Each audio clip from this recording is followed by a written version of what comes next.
Hello guys and welcome back to the channel. It's Erad. Finally, the roadmap roundup is back, and quite an interesting one this month. As you can see, Alpha 4.0 was gutted with a lot of features being added to 3.24. That's coming up with 3.24.3, which should be the patch that will come before the Intergalactic Aerospace Expo. Of course, it's in the PTU right now with not all of these features, but they are going to gradually come in.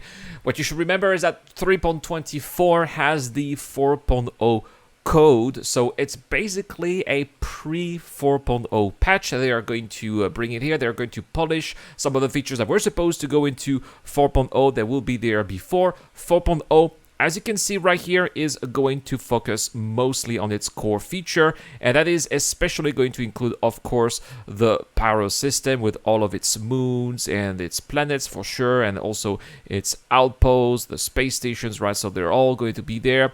The Quasi-Cruiser is the only AI that remains, unfortunately.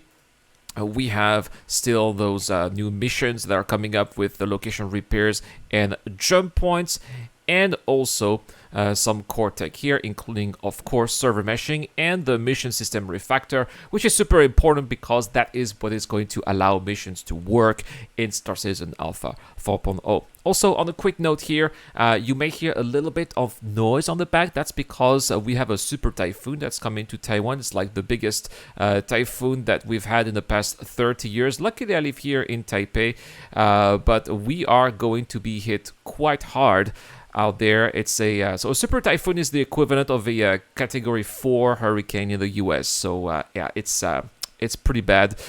So apologies if there's a little bit of background noise. It's the wind and it's the rain that's pretty intense. All right, now let's go back to the roadmap, and as you can see, there is also a Star Citizen 1.0 column. Now this one is going to be completely different. As you can see, there is no date. And the idea here with Alpha 1.0 being on the roadmap is not going to be showing us what is going to be the goal for the next patch, obviously, because we don't know when 1.0 is going to come out. It's more to give us an idea of the goals for 1.0's release. So if we take a look at the characters, for example, right, Starware is not going to be released when 1.0 is going to be released. Starware is going to come before. Maybe it's going to be Alpha 4.2 or Alpha 4.3, right? The same here with the next one here. Lots of game. Look at this. That's a lot of gameplay here.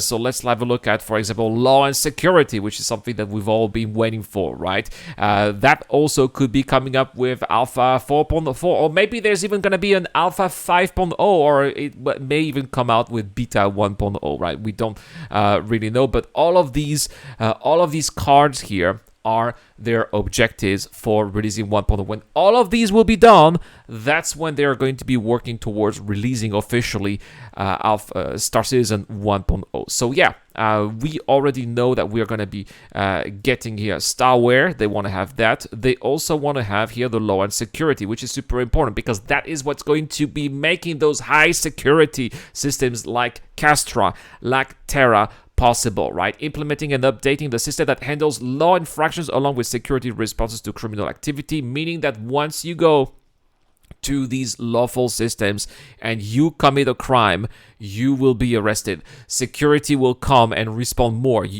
Eventually, if the response is not big enough, they will come with even more reinforcement. And that also means that eventually armistice zones are going to go. You commit a crime in an armistice zone, yeah, you will be able to if that is what you desire, but the consequences will be swift. You can have all the security going out there and killing you. And death is going to have some consequences. You're going to hear it a little bit more later, right? So after that, we have Planetary Shields. They also told us about that during Season Con. It's going to be some kind of system that's going to allow orgs to get some protection from a shield for a week. And each week, orgs will be competing for the Planetary Shield, which will be temporary, protecting their base. I like the idea here. This is awesome. Ownership. Yes, you will be the official owner of your ship, of your land, of your star bases, and you will be able to transfer that ownership as well. That means that this is going to be a really key part of the player-to-player interaction, player-to-player economy. You're going to be crafting a ship, you'll be owner of that ship, but if you want to sell that ship, you're going to have to transfer that ownership as well. This is awesome. Guild system, they talked about it at CitizenCon, right? So that's nothing new here. Insurance, tax, and warranty, we've made a video as well. So this is something that we already know, different tiers of insurance, right? So tier 1, tier 2, tier 3. Reputation system V2, which will be linked to the guilds. New player professions here, so such as builder, crafter, explorer, athlete, and more. I hope that we are going to learn a little bit more about bounty hunting V2. They're not telling us, it's not in 1.0, so probably it will be coming later, unfortunately. Same with transport, right? Passenger transport. It's not there, will be coming at a later release. So probably these new professions will be linked to the guild system that we were introduced to. That's my speculation here. Death of a spaceman. There you go. And Death of a Spaceman is really going to impact how players are playing, because there will be consequences to death, consequences with your reputation, consequences with what you own, your money as well. Sure, it will be transferred to a new character, but there will be tax on that, right? You may not recuperate everything that you would have had before. So when you die, you may sometimes respawn with a clone of your body, but sometimes, you know, your lives may be depleted and it will be time to create a new character. So that's why committing a crime in an armistice zone, you're gonna have to think twice before you do anything funny there. Of course, some people would have an alt account, a third account for doing all those shenanigans, but still, I'm quite confident that security will be providing with a swift response, especially if servers are working as intended. This one here. Anyone who has been on Spectrum anyone who has been on Spectrum knows what we're talking about here with AI blades, because a certain part of the community has been crying about the fact that AI blades were not even mentioned during CitizenCon. But yes, it is still a plan here, part of the plan for Star Citizen 1.0. That these are going to be the components that will act as computers inside your multi-crew ships that will take over certain systems, including turrets. I'm not sure it would be wise to put AI blades in a hammerhead. I'm not sure the hammerhead was designed to be flown solo with a lot of AI blades. It's going to be interesting to see what the drawback is going to be. Of course, CIG said on multiple occasions that they want players to be playing in multi-crew ships and that AI blades would not be as effective as players. To what extent is that going to be? That remains to be seen. Player space stations, we have seen that a lot at CitizenCon. Same with crafting, base building, player-to-player trading. Yes, players will be able to have their own shops to sell the wares to other players, wares that they would have bought somewhere else. And let's say, for example, they would have bought those wares for cheap in Stanton. They sell that for a lot of money in Pyro, like, for example, the cruise drinks, right? Some of the drinks or some of the food items that will be very sought after in the Pyro system would not be available there. I can imagine that there will be some traders who will bring them from the Stanton system, bring them to the Pyro system, or even craft them and sell them. That's also a possibility that we should not exclude. Player orgs, we've seen that a lot, along with a new Mobiglass app. Citizenship here. You will have to finish either the story that they will be mentioning on the roadmap, or hopefully Squadron 42 as well, to get the additional benefits for citizenship. Lots of core text coming up here, including the new global animation, Star Audio that we saw at CitizenCon. Star Sim, they did not, or they briefly mentioned Star Sim, but it will be a part of Star Citizen 1.0 as well. Hopefully we'll see a little bit more of that at next year's CitizenCon. Content instancing, so basically dungeons, dynamic server meshing. Yes, the server meshing that we are going to have in 4.0 will be quasi dynamic, but not the full dynamic server meshing that they want to have eventually, right? So that's also something that will be part of 1.0. Starchitect, the ability here to bring countless, thousands of points of interest onto planets will be in 1.0. Planet Tech V5, same. I cannot imagine that CIG are going to wait for 1.0 to release Planetary V5. It's probably going to start being implemented not with Nyx, but as soon as Castra is out there, right, it will be part of it, because some of the new biomes will be out there. They will be experimenting with some of the biomes that we have in the verse right now. Probably we're going to be seeing some of those swamps. I would not be surprised if we see a couple of these swamps perhaps on Hurston, and of course maybe some redwood forests on Microtech as well. It would make sense, right? Because some of these areas have temperate areas. Same with weather. We could see some of that dynamic weather on Hurston, Microtech, and also ArcCorp 2. So yeah, it's not going to that. Again, as I said, these features are what they want to have in 1.0, but they will not be coming up with 1.0.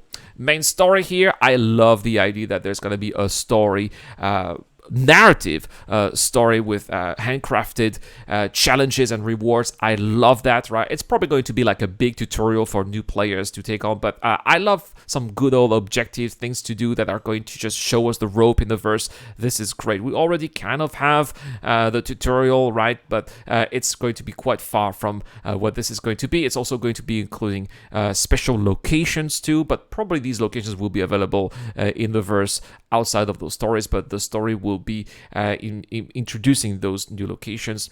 Station warfare as well, right? The ability to have different battles for control over those warfare, and also lots of other things, right? Imperial Sports Federation, so how you are going to be an athlete, more like a Star Citizen pro gamer, I suppose. Utility tunnels, these are the new locations that will be on ArcCorp, for example, which will be the dungeons, the Nyx system, of course. The Council, which is like the government body for unlawful citizens in the verse. I like the idea of, criminals ganging together to create their own pirate code, sort of, in Star Citizen. That's fun. I like this. We saw all those guilds before, so basically that's what they are. Building in tiers as well, right? So we've seen some concept arts a while back, but how is this going to be expanded? That remains to be seen. Of course, the Castra system will be there along with the Terra system. So all of these features will be what will make Star Citizen Alpha will be what will make Star Citizen 1.0, but they will probably be coming before. At CitizenCon, they did say that the features that were shown to us will be coming within the next 12 to 18 months. A lot of people are being quite pessimistic. It's probably going to be 24 months to 36 months, but still, that is, once everything becomes blue here, that's probably when we are going to be seeing the beta, which will be the policing phase for 1.0, and then the commercial release of 1.0. Now, we said that Alpha 4.0 was gutted. Yes, it was. Additional player customizations will be added to 3.24.3. Some of the caves here that were supposed to be coming for 4.0 have also been added to 3.24.3, and also new vehicles have been added there. Some of the variants for the Hornet, right? So they are here. The Hornet Stealth, which is like the Ghost version, is there, and also the Tracker version, right? So these are the two variants that were missing for the Hornet. They will be coming. The Polaris will be in 3.24.3 as well, coming at the Intergalactic Aerospace Expo. My buddy Admiral Gruffus is going to be very excited about that, and the Starlancer Max will be there too. Not the TAC though, and of course not the building version as well. So just the cargo variant of the Starlancer, right? So that's basically it here. Oh yeah, there's also going to be some kind of multi-tool updates. They're going to be bringing the new UI, new MFTs for the multi-tool, right? So there we have it, guys. A huge update for the roadmap. We've got the vision for 1.0. It's out there. We know what CIG wants to have when everything is blue. That's probably when we're going to have beta and then release. It's going to take a while, but at least it gives us a vision for what we are going to be seeing gradually into these columns here, which will be added. Now it's 4.0 for the end of this year, and then it's going to be 4.1, 4.2, 4.3, and so on until all of this on the 1.0 column becomes blue. I have been Irad, guys. That is all for today's video. If you enjoyed today's content, please let me know with a thumbs up. Please subscribe also for more Star Citizen videos. It's much appreciated. You enjoy the content, you want to help also, like Dr. Fabin, Zero Crusher, Shadow Rise, and Ducky2Ducker. Well, you can also join the Patreon membership or also the YouTube membership program. It really helps a lot. Thank you so much for watching. I've been Irad. I'll see you guys in the next one.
The same excuse that felt so lame. Answer the call, or we all fall. Yeah, we were so